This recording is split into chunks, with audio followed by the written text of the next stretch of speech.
Good afternoon. You're listening to the Mother's Justice Show on 1150 AM KKNW. I'm your host, Reverend Walden, and this is our anniversary month. We've been on the air since 2014. 14. So, wow, this is our anniversary month. We came on in February, and we started this show right after our long volunteer, Lonnie Nelson, had passed away in February 2014. And she was a worker for justice. She went to jail at Wounded Knee. She worked on the boat decision. She was a European American woman whose brother had gotten killed by a police officer when she was 10 years old. And in those days, there was nothing done. There was nothing done for the family. And so she had this life work was hers. Like she spent 23 years with mothers. And so we started this show 2014 for Lonnie to keep the spirit of Lonnie going. She was 83 when she passed away and had been a justice fighter. I mean, true transparency, she had been part of the Communist Party, but she was also an American born here and a lover of justice. And so she worked all of her life for justice for people around the globe. And I want to bring in Mr. Rye here today. How you doing, Mr. Rye? Well, I'm in a somber mood since you handed out condolences. Yes. My mother-in-law, Annabelle Gordon DeCure, passed away about 3:30 this morning. Unfortunately, Mary Flowers was spending the night at the nursing home and alerted the family as what had happened. But I say that she turned 105 on Christmas Day, and we had a party for her at my house. And her daughter Marie and her husband came in from Atlanta. Her son Herman was here. Her daughter Loretta lives here. But many of the nieces and nephews, because we were quite broad in the city of Seattle, all showed up. So I'm just so happy that everybody got a chance to see her before her demise. And she was looking great and be 105 and still her mind was just as sharp as it could be. But she was saying she wanted the Lord to take her away, and we were trying to convince her to stay. But we didn't have her pain, so we really it's one being selfish because we don't know what other people's pain is, and it's just so 105 good years, and man was sharp as that. So I just wanted to give a shout out. And I wanted to give condolence on that, and also she lived through the first pandemic. I mean that was So she must have been, isn't that amazing? Because the first pandemic was 1819, 1919, and 1920. Yes, she lived through it. And she lived through that. And her parents might not have lived, but I don't know. But and that's some legacy, and that's some length on the planet, That's when it. You think about, when you think about it, really is. You really, I mean, we didn't just get here and just look at this legacy, and then she has all these she has grandkids and all these great grandkids, and then all the future children that's going to come in this lineage, in this line. That's beautiful. Next month they're naming a bridge for her mother in the New Iberia, Lafayette, Bow Bridge area. I mean, in Louisiana. They named a bridge for Andrea's grandmother, Miss Annabelle's mother. So that'll be happening in March. So. Okay, so she must have been a freedom fighter herself, then to get a bridge named after her. So that's back in those days. You want to talk about? I'll let her my wife talk about that. But back in those days, you had to be really, really bold, like Soldier on the Truth. So you know what it was like. You came from Florida. I know what it's like. You have an idea. And Florida has a horrible history. Florida has a horrible history. Well, actually, all them southern states were bad. But you got that off the hook governor is continuing the denial of Black existence and Black participation in the building of America. Right. Before he got to America. Isn't that amazing? Exactly. His parents are immigrants and they came, I'm going to look it all up.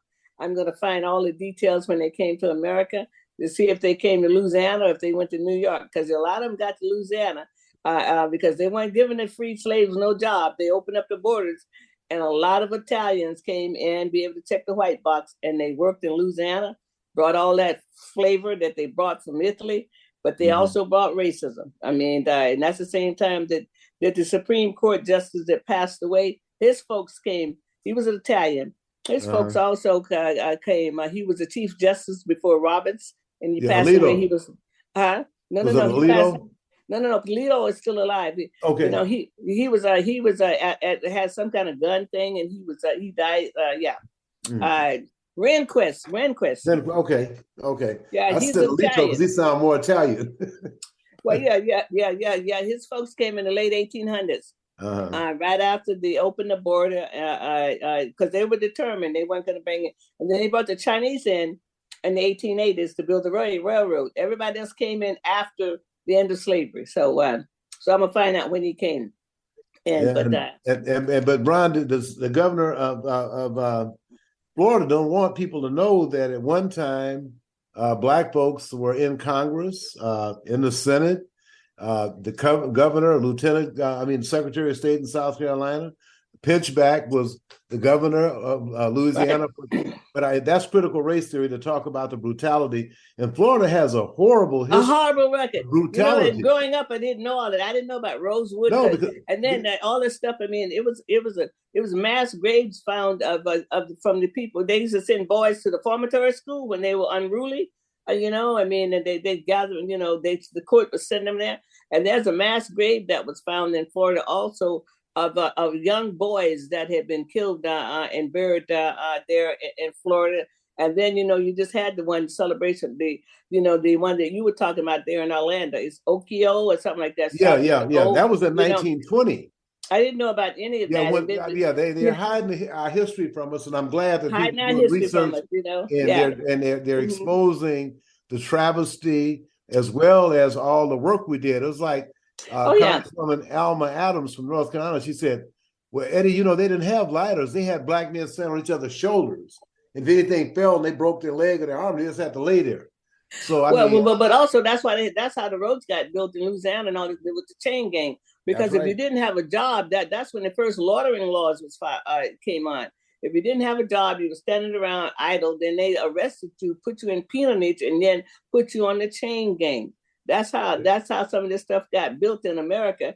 Before the New Deal came along with Roosevelt, but the chain gang, and the chain gang is still going on. See, in the late 40s, I rode the train. My father was a Pullman porter, and I actually saw them working. I can't remember if it was in Louisiana, Arkansas, or Mississippi, because we went through all those states to go east and also to go west. Because I can remember in 1952, we were coming up here on the train that we had the segregated cars when we got to California. Then you got treated like a human being. They didn't have to ring the bell twice, and you can go to the dining car, but you couldn't go and eat with whites, but you had to wait until your turn.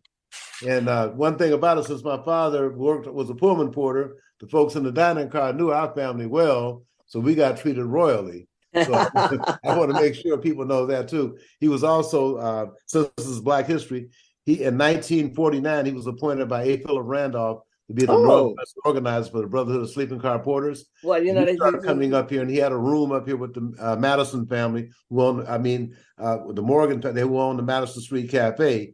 And the son right now has Island Soul Restaurant. Okay. So that has been there. Yeah, isn't that amazing? Yeah. So that's how we got here, and we got here in 1952 on 20th and Denny. We couldn't live in an apartment building across the street that's still there today. And wow. And if you live past 19th, you have to be on the other side of Cherry, the other side of Jackson. Right. Yeah. So that's how that worked. But Philip Randolph was a Floridian, he started that union, the union, the AFL, the Pullman, that union that went. The Brotherhood of Sleeping Car Porters. Yeah, and then it went to be part of the AFL-CIO, later on. But yeah, he was a Black man from Florida, a great organizer. He was the organizer of the March on Washington. Dr. Martin Luther King was an invited speaker, but the organizing was done by A. Philip Randolph. A. Philip Randolph, right. We got talking about Black history. The new president of Washington State Labor Council, the FLCO, is a Black woman by the name of April Sims. Yes, it is. So that's another history-making event. Really, and you know what? And I'm so glad. They denied Berlin all that time. But even though they denied it, there was somebody else that came up that they had to bring on up. And I'm so glad she's so qualified to be in that position because she was trained. She came under tutelage of Berlin. When Berlin was helping a lot of folks. So I mean, if when I hear that, it's like Berlin is still alive because That's her it. work, That's it. Because she knocked a lot every of doors season. down. And Yes, she Miss did. April Sims is also the Secretary Treasurer of the Washington State Labor Council as well before Yes. she transcended to become the Yeah, president, which is great. So, it but is. Reverend Yeah. Harriet, this being Black History Month, the Martin Luther King Commemoration Committee, the Seattle King County Martin Luther King Commemoration Committee, is hosting an event at Holgate Street Church of Christ on Saturday, February 25th at 3:30 p.m. on that Saturday afternoon. I know a lot of the union folks are going to be doing something else, but I just want to let folks know that there'll be several awards given out honoring people, and we're using the names of folks like Dr. Maxine Mims Maker, the Change Maker Award, the Okay. Tyree and Beverly Sims Labor Award, the Oh, Larry wonderful. Gosson Servant of the People Award, and Okay. the Norman B. Rice Public Servant Award. And we'll be releasing the names of the honorees real soon, but I think that everybody will agree that these people are worthy to receive this recognition. So I want to make sure people put that on the calendar. And what time? Oh, yeah, it's going to be on February 25th, which is a Saturday at 3:30 p.m. at Holgate, and that's on MLK and Holgate, right across from the tennis court, almost something like that. Yeah, that's at Martin Luther King Jr. Way South and Holgate Street, about a block from the tennis, about 2 blocks from the Martin Luther King Park. So right, that's going to be at 3:30. And Minister Jimmy Hurd is our host. Yes, he's a fine host too. A fine host. And yes. We will have Chandler Williams. Waiting to hear back from Josephine Howell. I know she was tied up with a young lady's funeral who was used to be in the Total Experience Gospel Choir. Tanisha Brooks passed away. She was 48. Yeah, I thought the memorial was this past weekend, but it's next weekend. I mean, on the same. No, they had it already. They had it at New Beginnings on Friday at 11 o'clock. And I must say, people saying, man, it shows a lot of people. I said, when you're 48, a lot of your homies are still alive. But she was sang with all these different choirs. She was well loved. And she was with Pat Wright in the beginning. She was I think she was singing with Pat Wright since she was 4 years old. She started with, that's right. She started, and I know her father, and I have not been able to reach out. I did send him a message on Facebook, but to talk to him, she was one of those, and she didn't live too long after Pat. Pat passed away not too long ago. And so she went on to heaven to be with Pat, and that's something. Wow, that's the first thing I thought about. But once again, people have illness, and sometimes, like the pastor said, sometimes the best thing you can do is just keep praying and get out the way. That's true. That's true. Yeah. So this is wonderful because I usually take Mondays off on holidays, and so. I'm glad you're here to announce that this week, about that. Because next Monday is President's Day, right? Next Monday is President's Day. And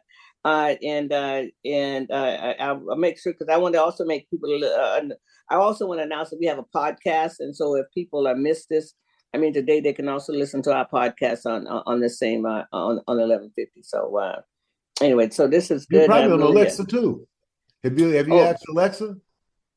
I know, because I didn't know. I'm on Urban Forum Northwest is also on Alexa 2 hours after the live program.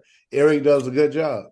Thanks, Eric. Well, I didn't know that piece. So I just thought the other one. So I'm learning. Like I say, I'm just a baby, but being on there. You've been on there at least 7 years before I came on. So hey, you've been on there at least almost 21. 3 times 7 is 21. So you've been on there a long time. But that counts KYAC and KOMO-TV. Well, no, that gets to be about 25, going on 30 years. Yeah, sure would be. Yeah, so anyway. As a matter of fact, one of them would be 50 years ago. Wow. Yeah. So really, so you've been doing this for a while. And I tell people, I say it's so wonderful to live a half a century. And I be telling young people, let your go at least, half a century, that's something to say. You've been doing something for a half a century, so it's a half a century. and still alive. That's important. Well, it is. It's a blessing. It's a blessing, and we have to. And most people think I'm in. Most people think I'm in my right mind too. I said most people, not all of them. Well, every time we're gonna keep talking about Florida and keep talking about it, and it's bad stuff gonna come out of Memphis. It's gonna make we're gonna be surprised to know how Black officers there, 58% of the Black officers there, and how they treated Black people in Memphis. It's gonna be bad when it comes out. I mean, and it's coming out daily and stuff like that. So, because the police force is 58% Black in Memphis, and so we have to be just as concerned and outraged. That's right. About That's right. Blacks We do. engaging in misconduct Violence. and police brutality as anybody else. Exactly. We should be even more angry when it's a Black person. Because you know what? Those are affirmative action jobs. Okay, Art Fletcher opened the door, kicked the door down with teeth. Okay. We didn't intend for nobody to come in and abuse it. That's right. That's right. These are. And Martin Luther King gave his life in Memphis, so that the Black man could say, "And I'm a man. I'm a man. I'm a man," to be able to get a job. And they had those signs on says, "I'm a man. I'm a man. I'm a man." That's right. You know, and there's a lot of people in Memphis there today. Remember Dr. King, and remember what he did in Memphis, and you know, and stuff like that. So anyway, we'll keep our eyes on that too. But I'm glad that God has allowed us to see another day, and that we can continue. We can continue to do this work we're doing, and So I appreciate you being on, and so next week I'll be down. I'll be part of the Charles Rawlins Legislative Agenda Day with A. Philip Randolph Institute, and Gabriel is supposed to be coming on next. Gabriel. That's next Monday. Next Monday is Legislative Day. Okay. Yeah, and you know we've been keeping that. You know, what's his name? The first Black senator down there, representative, not just Brian Berry, but before him, the other guy Joyce Fleming. Mm-hmm. Joyce Fleming was the first person to initiate this. And the very first one I went to, this lady from Spokane, she was a senator, a representative. She was one of the others. She said, "You people are down here." She called us "you people." Well, now they say the same thing, but behind closed doors. Yeah, you people. You people, what you people want down here? As if we didn't have no business being down in our house. You people are taxpayers. We demand accountability. Right. They thought we wanted some watermelon and fried chicken. I mean, no, we wanted more than that. Okay. Yes, indeed. All right, well, Mr. White, you continue to tell you, and I'll call your wife, and I'll be offering for my personal condolence to your family. Thank you, Reverend Mary. Certainly appreciate the opportunity. All right, thank you. Okay. All right, thank you. We're taking a break. We'll be right back to listen to the Mother's Justice Show on 1150 AM KKNW. I'm your host, Reverend Walden. Thank you. The Mother's Justice Show is brought to you by H.G. Walden and the Virtues Healing Circles. Join us for Wisdom and Wellness with Reverend Walden, a monthly virtual and in-person healing circle that focuses on community healing and growth. Learn more at virtueshealing.com. That's virtueshealing.com. Also, be sure to join our healing group on Facebook. Again, visit us at virtueshealing.com today. Hi, this is Dr. K. Mahina Intron, inviting you to tune in on Mondays on 1150 KKNW at 5 p.m. to Dr. K's Attuning to Your Abundance, where we honor everyday abundance through positive messages, poetry, music, affirmations, and writing exercises. For more information, contact Dr. K Workshops at gmail.com or Facebook, Dr. K's Abundance. Miss a show on KKNW? Check out 1150kknw.com for podcasts of many of our programs. That's 1150kknw.com. Good afternoon. You're listening to the Mother's Justice Show on 1150 AM KKNW. I'm your host, Reverend Walden. It's my joy to be on the air. And I want to thank all our supporters and the Healing, H.G. Walden Healing Circles for supporting Mother's Justice Show. I'm going to bring my next guest on who's been on before. I mean, not on Zoom, but, been on before. I want to bring on Gabriel Prwal. He's the president of A. Philip Randolph Institute, Seattle chapter. And we're going to call him to give us an update about what's going to be happening next week, next Monday. How you doing, Gabriel? I'm doing fine, Mother Harriett. First of all, I want to thank you for giving APRI opportunity to come on your show and share about our event that's coming up on Monday, the 20th, President's Day. This is an event that we've been doing for for over 18 years now, about 18 years. That's right. Yeah. And Mother, you have been part of this all from the day one. So I Yes, just want to thank yeah. you for support and your commitment to doing everything that's going to be good for our community. And also at the same time, we support our labor movement, our working people. Right. So on Yeah. Monday, President's Day, February 28th, APRI will be doing its 18th annual Charles Schwab African American Legislative Day. And I got to say that, Legislative Day is not just one day. It's 365 days a year, because we always have to be at the table, mobilizing, organizing, and also reaching out to our elected officials to do the work that we elected them to do. Right. That's right. But at the same time, APRI put together a program, going on for 18 years, where we bring all the elected officials, including the governor,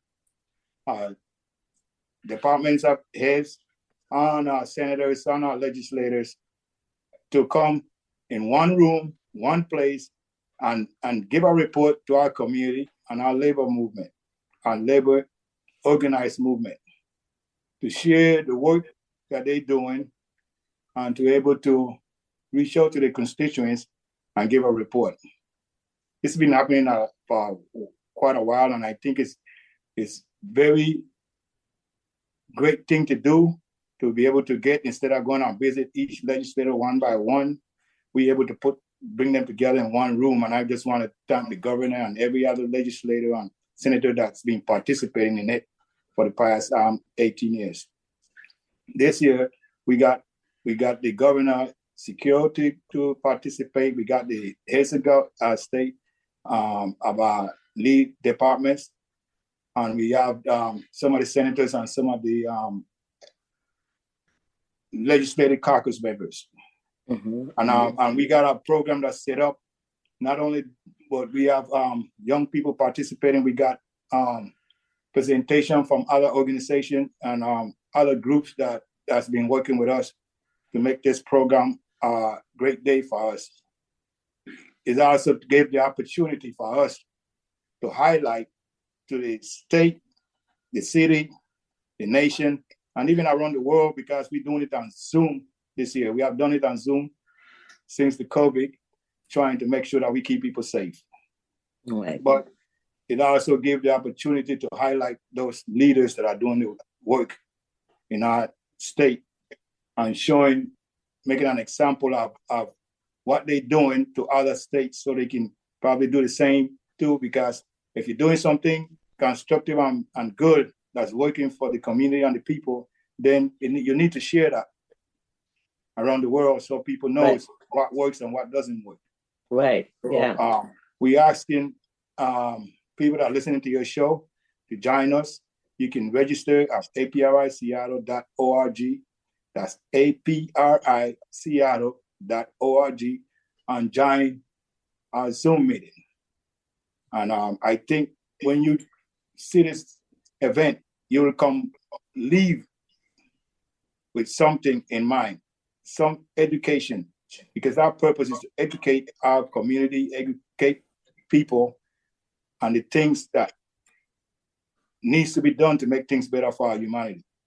So having people like you involved in it makes a difference, because you bring the truth to the table, and that's what we do. Well, you know what? I was just telling Mr. Ryan that when under George Fleming, when we first tried to do this, one of the representatives from Spokane said, what do you people want? They used to call us you people. And now, you go down there and it's a little bit different reception. But, I just want to just say one thing. I mean, I want people to know about the fun we used to have getting on the bus. We used to run buses down there. I mean, this is, we ran buses for years. And we take people down, we fill the room up. We had the young people's program, and they would come inside the big at the Capitol downstairs when we were there. We feed people. I mean, this organization, the A. Phil Randolph organization is a great organization. Not only do they do this, they drop the turkeys at Thanksgiving. They do toys. They do things around Christmas time. They educate people about Asa around his birthday month. Asa was Floridian. So, I love my Florida people. So we always got to talk about the Florida people or the people who came before us. It has given us so much. And we're still carrying on that work, that Ephrata Randolph started. Eddie Rice's father was a Pullman a porter and part of that union. And his father was appointed by Ephrata Randolph to be part of the union. So long history when Negroes was outside the unions. I mean, and you know how hard you all have worked to make sure that Black people could get good jobs here. And sometimes it goes good and sometimes it don't. But you never give up. And that's our motto. I mean, we're the descendants of the mighty Africans. No more. It doesn't matter if we've been here for 500 years. We're still Africans. And we don't give up. I mean, we just, we have to teach our young children this resilience and not giving up and pick up a book instead of a gun. I want to talk about, when we be planning now, again, I want to talk about our campaign. Pick up a book instead of a gun. I think that'd be a good campaign for us to talk about, going to the national. I mean, I know it's a national conference, and so this brag about A3RI a little bit before you go. Let's brag about it. So we got about 105 chapters nationwide, and every year we do our national conference, bringing every chapter people from all around the nation together to educate and prepare even our young people to prepare to be future leaders and activists in our community, because that's what it's going to take for us to build what we want to build, what Ephrata Randolph already laid out for us to follow. And people need to understand that we don't only do legislative day and all the other things that we do, but we do voters registration, voters education, voters information, and we get our people to vote. And when you have state that is struggling when it comes to legislation and representation for Black people, Ephrata Randolph sends a delegation of people to go down there and get people out to vote and inform them and their rights and the information that's been lacking from them going out there and doing what needs to be done to make sure that we have somebody in office that's going to represent us fairly. So what was that great slogan that Ephrata Randolph said? You're either at the table or where? At the banquet table of life, there's no reserved seat. You get what you can hold, and you hold what you can keep. If you cannot hold anything, you cannot keep anything, and you cannot do anything without organization. Hey, that's got to be on one of our tracks will be passed out. Say it again. At the banquet table of life, there's no reserved seat. If you get what you can hold, and you hold what you can keep, but you cannot hold anything without having a seat at the table. Having a seat at the table. I mean, yeah. I want to say the whole thing, but I'm kind of keeping it small. Oh, no. But I know the shortcut is that you're not at the table. But you're on the menu. Exactly. That's what I was about to get. That what Ephrata Randolph was trying to say is that right. If you're not at the table, then you're on the menu. Correct. And exactly. We've seen that happen. Haven't we found out later that when we weren't there, they passed on something that's going to be harmful for us? We've seen that in our lifetime. That's correct. And it's not that we only seen it in our lifetime. It continues to happen today. That's why the fight for social and economic justice is a long and lasting, everlasting fight. We cannot sit down. We cannot hold back. We cannot rest, because when you rest, they continue to go 5 steps or 10 steps ahead of us. We got to continue to have that fight, and we have to pass the knowledge on to our young people so they can stop the fight, because the next generation is at risk at all times. Now, I just wanted to ask you about this. How many chapters you got in Florida? Because Florida Black education is it's under assault by the governor, and Asa came from Florida. So, I mean, I just want to know, I mean, you don't have to tell me now, maybe you have to think about it, but But if you got some good chapters down there in Florida, it sure would be good for those people to get involved with making sure that Black history can be taught in Florida, because that includes ASA history. See, exactly. And then, you know, here in Seattle, we have been fortunate to lead the Juneteenth event for the past 3 years on the waterfront. That's right. And we have brought people from our part of labor and our community to participate, and we are educating people on the history of Juneteenth. You know, one of the things, and yourself, Mother Harriett, have participated in this event, giving some history, and that's what we like to do, because we have to make labor knows not only Blacks, but our white brothers and sisters need to know the work that's being done by Blacks in the community, in the labor movement. Because being part of the ILW, which is the International Longshore and Whalers Union, I know the history that when this union was in big strike back in 1934, it took people like C.L. Dellons, who was vice president of the Sleeping Car Porters Union, and our protege of A. Philip Randolph, that went to the Black community to stop what the employers was doing, bringing Blacks to the South to cross the picket line, so to give the workers a hard time for a contract. And the Black people, through Nellis and Harry Bridges, went to the Black community and the church and the Black churches and asked that they talk to the Black workers, saying not to to hold back their labor to win a contract. And they did that. And Harry Bridges promised he was going to bring Black into the ILW, which is the Longshore Union, and he kept his promise. And that's why a person like me is still part of that union, you know. So we gave a lot of contribution to the labor movement, just as the civil rights movement. So people need to understand civil rights and labor rights are the same fight, you know, because slavery was based on labor, not paying people to work fairly or anything. So, you know, if you're not making a good paying job, you're still living in slavery, because you cannot afford to pay your rent, you cannot afford to take care of your family. That's why we have to continue fighting for all these different things that affect people. Well, but also the other side of that is that we do, but we, you know, like I was talking about Lonnie in the last time, and all the work she did with the unions and stuff like that. But we have to continue having that other talk, that side talk too, because sometimes they don't want us there. I mean, you know, and then you all have to stand up for your right to have a good job. You know, and that, you know, so you're fighting two fronts sometimes, to have a good job, and then the other people who don't want you there.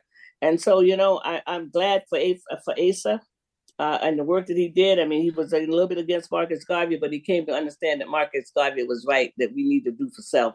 So, you know, so anyway, that, and yeah, so this is good. And you want to tell people how to register one more time before we take a break?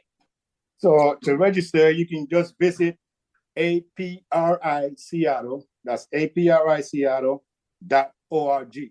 That's our website. And there's a link right there to register for the event. And I suggest that people start registering right now. Don't wait till the day of the event. Register early, get your space, because it's going to be good. And you're going to come out of there with some real education and inspiration to continue the fight that we need to do to make this country equal for all of us.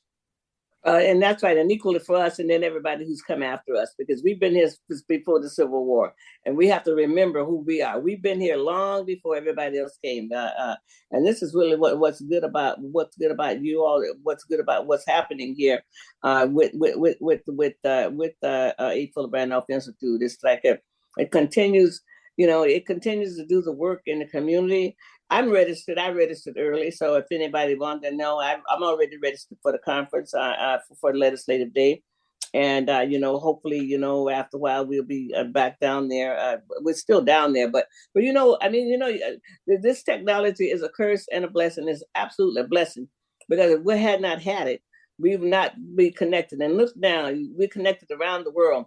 But also, how do you get back down there to be with the people is the other thing. But this technology is really, really wonderful. And I know that we get an update on all the bills that we need to pay attention to, and be able to, you know, and be able to organize the people to start calling their elected official. and all of that. So I'm looking forward for next Monday. I always take holidays off on Monday. Hey, y'all organize hard to get these holidays. So, I take. And not only that, I want people to understand that these bills that's going to be on the table, that you need to call in and testify on these bills to make sure they pass. So if you got your legislative district, if your representative knows that they should vote on these bills that are going to support you or make it better in your community. Don't sit down and wait for the elected leaders to do it. You have to push them to do it. That's right. And it's easier today now. I mean, before you had to go to Olympia, something like that. But now you can do it on Zoom. I mean, you can testify on Zoom. If you sign up, you can testify on Zoom. You don't have to drive from Chehalis to get to the Capitol and all these other places. You can do everything, in the state that way. And that's good. I think it's made it more democracy. It's more democratized on being able to have the hybrid model for the state capitol. I think that's how we got some of those bills passed, those police accountability bills passed, is that the people could be on Zoom testifying. So that was really wonderful. Yeah. So, yes. All right. Well, I look forward to seeing you on Zoom here soon, and all of that. And I love A. Philip Randolph Institute. I really do. I love this organization. I want people I want people to know that I love this organization. I love all the work that they've done and what they continue to do in our community. And also, I mean, you raised funds for Katrina. You took things to Katrina. I mean, you all have done a lot to help Black people, and I don't know what we're going to do for Selma, because there are people in Selma with the tornado who came down there, through Selma, Alabama, and they're going to be last on the list to get any money. But I know there's a big effort there in Katrina. This union did here in Seattle. That's important. Now we got to continue to recognize that.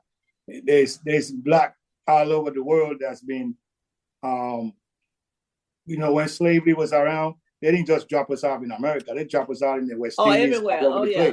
The whole diaspora, down in the Caribbean, Brazil, exactly. All the islands, all the island countries there.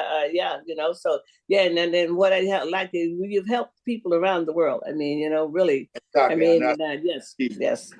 Yes. So I just want to thank you for allowing me to get this time.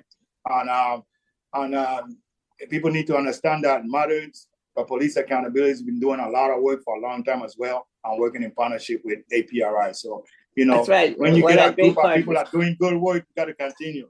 Because that's what we win. That's what we do. We continue, All right. Well, I want to thank you for being on the Mother's Justice Show on 11:50 a.m. KKNW, and I'll be talking to you on Zoom real soon. Thank you. All right. We'll take a break and we'll be right back. Thank you so much.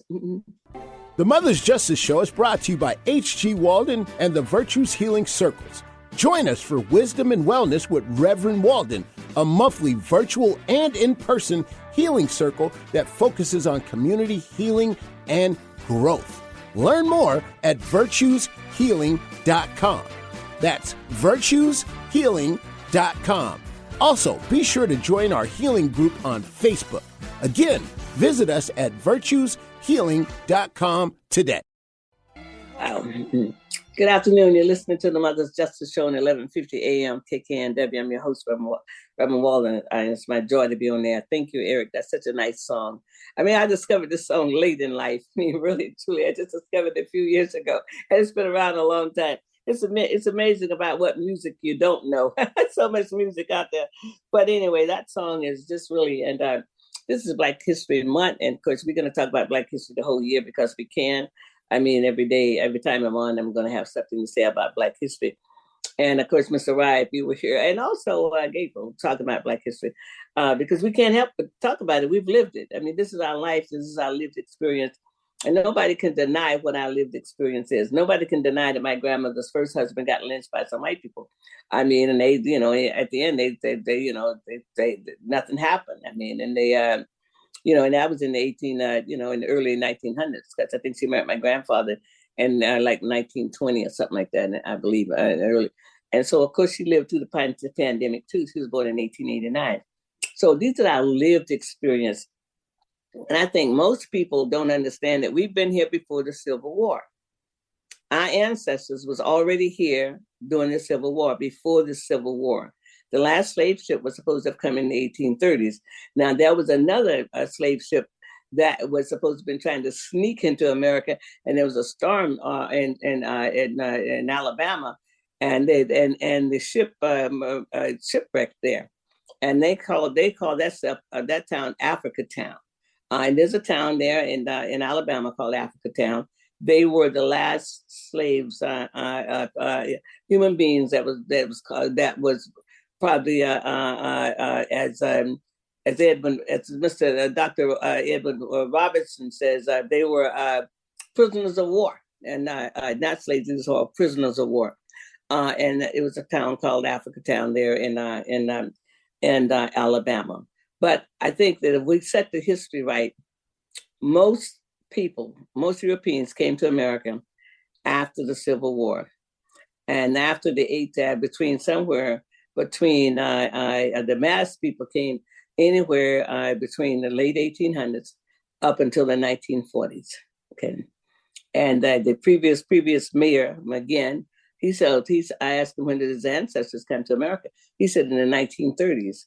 And I said, wow. I said, look at you. I said, you did real good. I said, here you are, a mayor of a major city, and your ancestors came in 1930.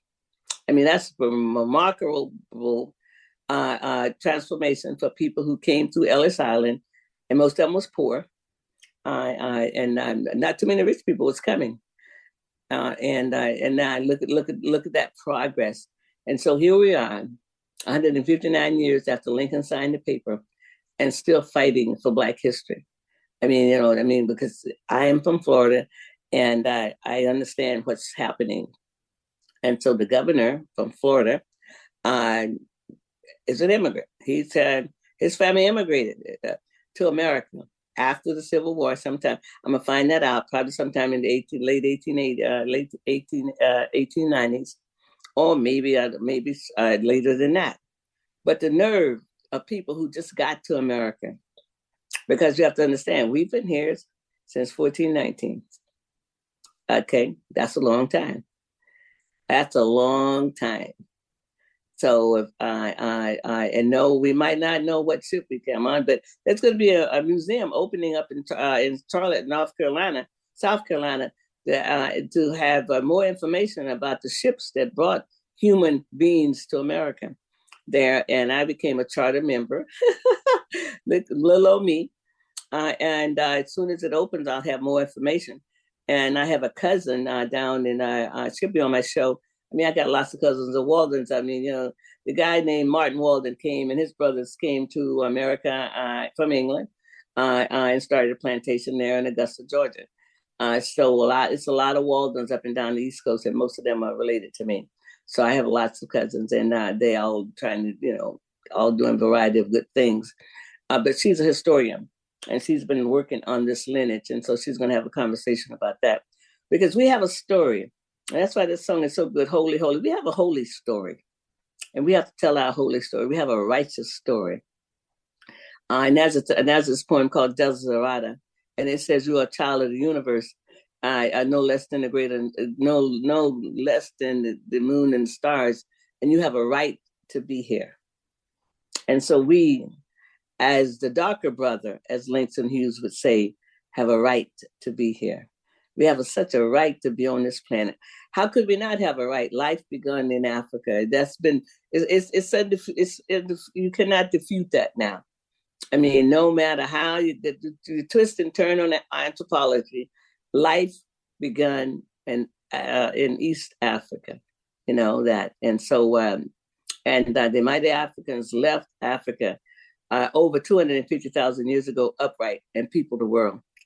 And Ivan Van Sertima proved that with the Ronoko Rashidi. They both ancestors now, but they proved that wherever you go, you're going to find the skeletons of the bones of the Negro. And we can call ourselves African Americans all we want to, but the characteristics of the people that came from Africa are distinct. and they're verifiable. And the anthropologists, every time they dig up something, they find something, and they kind of look like us. So that's holy, holy, holy to me. I'm just excited about that. But before I leave today, and that time is up, I want to talk just a little bit about the David Walker appeal. And I want to challenge you to go look up the David Walker appeal to the colored citizens of the world in 1829. That's why I don't use the word people of color. The word was used then in 1829 as for colored people. And that colored people was a designation for the Negro. And now they want you to use the word people of color. I refuse to use it because I drank from the colored water fountain, number one. I went to the back doors. I never had a new book in my life. I never had a public library to go to in my life growing up. And so the word colored was another word for the Negro. And now they want us to get so flexible that we say people of color. Well, I won't use that because on my birth certificate, there's Negro. And I won't leave my mother behind, because when I say the word people of color, I'm not including my mother. So if I'm going to say that, I'm going to say African Americans, Black people, Negroes, or other people. I will never leave my mother behind. I'll never leave that, what birthed me, behind. And so I don't use the word colored or people of color because I knew what it meant. But anyway, I want you to go and read the David Walker appeal. And it was appealed to the colored citizens of the world in 1829. He was the son of an ex-slave man and a Black woman. He traveled widely. He tried to travel widely, settling in Boston, where he worked and owned a clothing store. Hello, get that, a clothing store, and where he was involved with a variety of things. But he wrote a book. I had that book. I don't know where it is, but I'm gonna find it again, because when I get my money, I'm gonna do the David Walker appeal on stage. It should make a lovely, lovely play. But his appeal was to the citizen of the world, and he exposed the hypocrisy of America's claim of freedom and Christianity. Same claim then. Okay, 1829, here we are, 2023, same claim. The same people talk about freedom and Christianity, and he attacked the plan to colonizing Black Americans in Africa, in the prediction that and predicting that God justice promised for us to be this way, a promise and violence for. He believed that God would actually eventually punish white people for what they've done to the people of the world, to the Black people. And he traveled, he told people about it. On the end, he met with the untimely death. He died. They burned his printing press and destroyed his business and killed him on the end. And so he didn't, but it was out there. And he appealed to the people who are Christians. If you are a Christian, and Christians supposed to be the followers of Christ. Otherwise, you're in the Hebrew scripture, and you would be following the Hebrew scriptures. That means that you would follow the tenets of Judaism. But if you're a Christian, it means that you're following the gospel. And the gospel was that Jesus was love, and it came to bring the spirit of the law, and to bring compassion, to bring love, to bring generosity, to bring kindness. Feed your neighbor, look out for other people. All of this, that's if you are a Christian. And so I want you to look it up, and then, email me at Harriett Walden, all one word, gmail.com. And let's have a dialogue about the David Walker appeal. It's worth reading. And this time when people want to push back on the fact that we have history, and that it's not pleasant, but look at us today. We're still here. 18 million Native Americans was killed during the time to so-called conquer the West, North America, America that wasn't named America then. but to conquer this land. And they killed all the buffaloes. Like 1 or 2 days, they killed the buffaloes just because they could. And the buffaloes was absolutely a part of the Plain Indians culture. And because not only was the buffalo providing them food, but the shelter, the hide was used. I mean, one thing about the Native Americans, the people who was on this land, they used everything of the animals.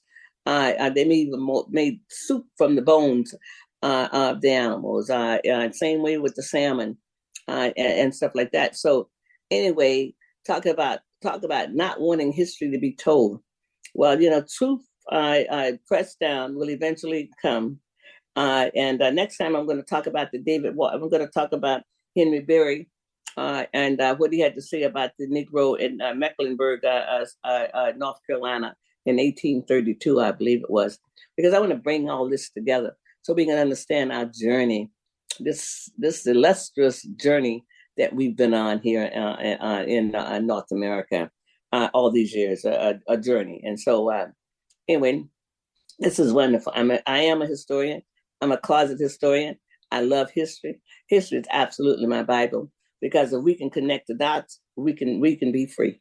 Because everything we need for freedom and liberation is in the history of the mighty Negroes, actually, who was stolen, the stolen ones who landed here, 1419, and all the rest of us. You've been listening here to the Mother's Justice Show on 1150 AM, KKNW. I'm your host, Reverend Walden. It's my joy to be on the air. I'll see you in 2 weeks. All right, then. Take care. Have a great week, and tell somebody good. Tell somebody good something this week. Make sure you call somebody up and spread a little cheer and joy. Okay, you can do that. I can too. Take care.